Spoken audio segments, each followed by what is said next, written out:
India versus New Zealand அப்படின்னு எடுத்துக்கிட்டாலே ஒரு வாட்டியும் நடந்த சம்பவங்கள் வந்து ஒன்னும் ஒரு மாதிரி வேற மாதிரி அப்படின்னு தான் சொல்லியாகணும். அதுல இந்தியா நியூசிலாந்துக்கு செய்த சம்பவங்கள், நியூசிலாந்து இந்தியாவுக்கு வெறித்தனமாக செய்த சம்பவங்கள் அப்படின்ற மாதிரியான விஷயங்கள் நிறைய இருக்கு. எல்லாமே இந்த வீடியோல பார்ப்போம். இதுல முக்கியமா பார்க்கக்கூடிய விஷயம் என்ன அப்படின்னு பாத்தீங்கன்னா, T20 வேர்ல்ட் கப்ல இது வரைக்கும் 2007, 2016, 2021 இந்த 3 வருஷத்தை எடுத்துக்கிட்டா இது வரைக்கும் ஒரு வாட்டி கூட இந்தியா நியூசிலாந்து கிட்ட ஜெயிச்சது கிடையாது.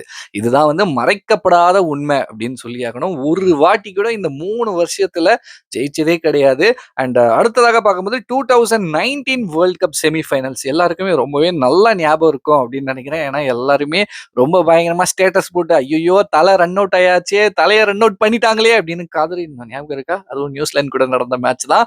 அந்த மேட்ச்ல ஸ்டேட்டஸ் போடாத ஆட்கள் யாருமே இருக்கவே மாட்டாங்க. ஏன்னா நான் கூட ஸ்டேட்டஸ் போட்டு அந்த ஒரு ரன் அவுட் மட்டும் நடக்காம இருந்திருந்தா நடக்கக்கூடிய விஷயமே வேற. நியூசிலாண்டை ஓட விட்டு நம்ம ஜெயிச்சிட்டு இருக்கலாம் அப்படின்னு நம்ம சொல்லியிருப்போம். ஆனா கடைசியில யார் ஜெயிச்சா? நியூசிலாந்து தான் ஜெயிச்சிருந்தாங்க.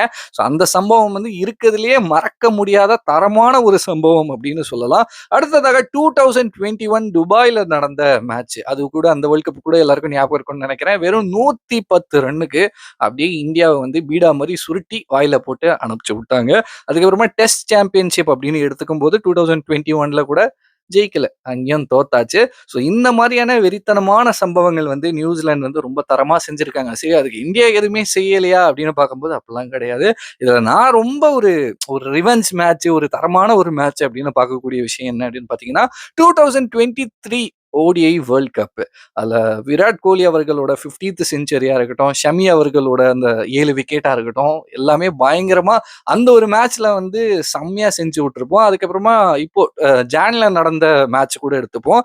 ஜான்ல நடந்த T20 சீரீஸ்ல கூட வேற லெவல் பண்ணிட்டோம். ஸோ இப்போ நம்ம டீம் கூட பயங்கர ஃபார்ம்ல இருக்காங்க. ஸோ செம்மையா விளையாடிட்டு இருக்காங்க. சஞ்சு சாம்சன் வந்து கடைசி 2 மேட்ச் கூட வேற லெவல்ல விளையாடிட்டு இருக்காங்க. மற்ற பிளேயர்ஸும் பும்ரால இருந்து எல்லாருமே சூப்பரா பண்ணிட்டு இருக்காங்க. ஸோ இன்னைக்கான மேட்ச்ல என்ன நடக்க போகுது, ஏது நடக்க போகுது அப்படின்றத வெயிட் பண்ணி பார்ப்போம். என்ன மாதிரியான சம்பவங்கள் நடக்குது அப்படின்றத மேட்ச் முடிஞ்சதும் இல்ல மேட்ச் போயிட்டு இருக்கும் போதே அப்படியே பார்த்துட்டு வந்து நானுமே என்னோட கருத்து என்னவோ ஷேர் பண்ணிட்டு இருக்கேன். ஸோ இன்னைக்கான மேட்ச் எந்த மாதிரி இருக்கும், எப்படி இருக்கும் அப்படின்றத மறக்காம நீங்க என்ன நினைக்கிறீங்களோ அதை மறக்காம என் கூட ஷேர் பண்ணிக்கோங்க. பாய்.